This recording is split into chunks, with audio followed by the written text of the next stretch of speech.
तो आप में से बहुत सारे व्यूअर्स को शायद एंड्रॉइड 12 का अपडेट मिल चुका होगा और शायद नहीं भी मिला होगा। मुझे भी एंड्रॉइड 12 का जो अपडेट है वो जस्ट अभी 1 महीना पहले ही मिला है, लेकिन अभी तक जिस तरीके से एंड्रॉइड 12 का अपडेट किसी को अच्छे से मिला नहीं है, वहीं पर अभी एंड्रॉइड 13 आ चुका है। तो इस वीडियो में एंड्रॉइड 13 के बारे में कुछ चीज़ें डिस्कस करेंगे और इस चीज़ के बारे में सबसे ज़्यादा डिस्कस करेंगे कि कैसे जितना जो भी एंड्रॉइड 13 का आगे का जो फ्यूचर कैसे पूरा एंड्रॉइड 12 के ऊपर ही डिपेंड करता है। अगर एंड्रॉइड 13 की टाइमलाइन के हिसाब से देखा जाए तो अभी जो एंड्रॉइड 13 का जो है वो अभी डेवलपर प्रीव्यू के बीटा 2 फेज़ में है और फिर जून जुलाई में तब उसकी प्लेटफॉर्म स्टेबिलिटी आ जाएगी तो उसके बाद फाइनल रिलीज़ हो जाएगा उसका। एंड इसलिए ये स्पेकुलेशंस लगाए जा रही है कि जो एंड्रॉइड 13 जो मेजर रिलीज़ आएगा एंड्रॉइड के लिए वो अगस्त और सितंबर के बीच में आ जाएगा।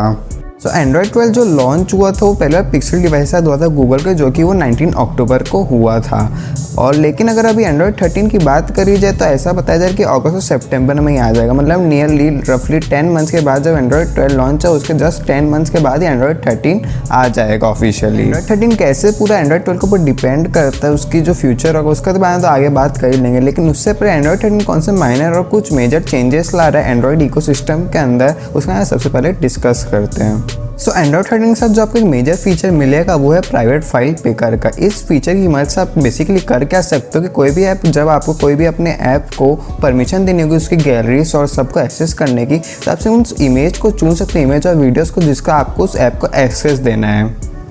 तो इससे होगा कि जब आपको कोई ऐप को पूरे अपने मीडिया या कि उसकी परमिशन देनी पड़ती है, जहाँ वहाँ पर आपको सिर्फ कुछ फोटोज़ और इमेजेस की परमिशन देनी पड़ेगी जिनको उस ऐप में यूज़ करना चाहते हो, तो ये एक प्राइवेसी रिलेटेड फीचर है। एंड्रॉइड 10 से दूसरा सबसे बड़ा फीचर मिलेगा वो होगा मल्टी लैंग्वेज सपोर्ट का। तो इस फीचर के अंदर होगा क्या, आप में से बहुत सारे लोग होंगे जो कि आपको बहुत सारी लैंग्वेजेस आती होगी, तो उसमें आप कर क्या सकते हो कि आप जो अपनी मर्जी से डिसाइड कर सकते हो कौन सा ऐप आपको कौन सी लैंग्वेज में चलाना है। जैसे कि आप एक ऐप बैंकिंग ऐप को अपनी इंग्लिश में चला सकते हो और जो दूसरा यूट्यूब है उसको हिंदी में चला सकते हो। ये जो फीचर है एंड्रॉइड 13 का मल्टी लैंग्वेज सपोर्ट वाला, ये एक्चुअली में बहुत ही यूजफुल फीचर है इंडिया के लिए, जहाँ पर ऐसी बहुत सारी लैंग्वेजेस यूज होती है रीजनल लेवल पे, जहाँ पर लोग उसको ज़्यादा प्रीफर करते हैं। एंड्रॉइड 13 में आपको बाकी जो चेंजेस देखने मिलते हैं वो छोटे छोटे मिल जाते हैं, जैसे कि नए क्विक टॉगल सेटिंग्स आगे, मतलब जो नोटिफिकेशन शेड में जो ऑप्शन मिलेंगे वो और नए मिल जाएंगे आपको। और फिर दूसरी चीज़ है वो है कि जो मटेरियल वाला थीम था एंड्रॉइड 12 का, उसी का एक एक्सटेंशन होगा एंड्रॉइड 13 में, और उसके लिए आपको बहुत सारे नए नए थीम्स और कुछ नया सपोर्ट देखने को मिलेगा।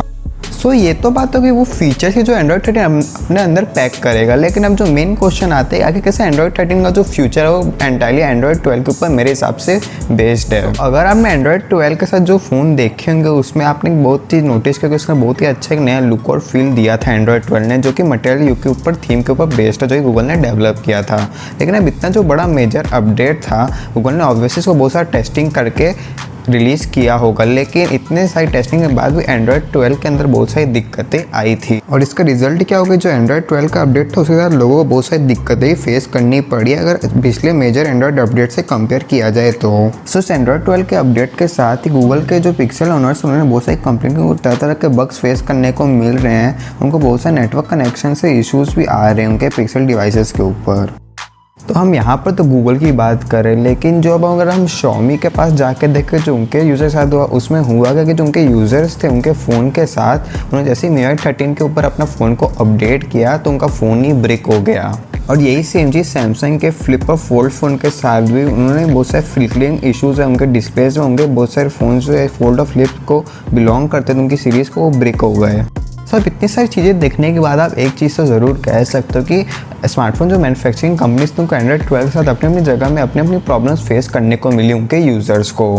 अब जाके एंड्रॉइड 12 के अपडेट होने के इतने टाइम बाद कंपनी जो स्मार्टफोन मैन्युफैक्चरिंग कंपनीज है वो अपने फ़ोन के साथ एंड्रॉइड 12 का आउट ऑफ द बॉक्स देना शुरू की अपने फ़ोन्स के साथ, और धीरे धीरे जो प्रॉब्लम्स एंड्रॉइड 12 के साथ आई वो उनको फिक्स कर रही है। तो अब एक तरीके से अभी ये कह सकते हो कि जो भी स्मार्टफोन मैन्युफैक्चरिंग कंपनीज है उनको तो अभी भी और टाइम चाहिए ताकि वो एंड्रॉइड 12 को अच्छे से अडेप्ट कर सके। तो गूगल इसमें इतनी जल्दी एंड्रॉइड 13 को ले आता है तो वापस जो एक्सपीरियंस थोड़ा ठीक हुआ है ना एंड्रॉइड के साथ, वापस थोड़ा बेकार हो जाएगा। इस तरीके से पूरा डिपेंड करते हैं ताकि एंड्रॉइड 12 के ऊपर कि एंड्रॉइड 13 का जो फॉर्च्यून है या जो फ्यूचर है वो कैसा होगा। अगर आपको जानना है कि सैमसंग अपडेट्स के मामले में इतना आगे क्यों है तो आप राइट वाली वीडियो क्लिक करके देख सकते हो। बाकी मैं मिलता हूँ आपसे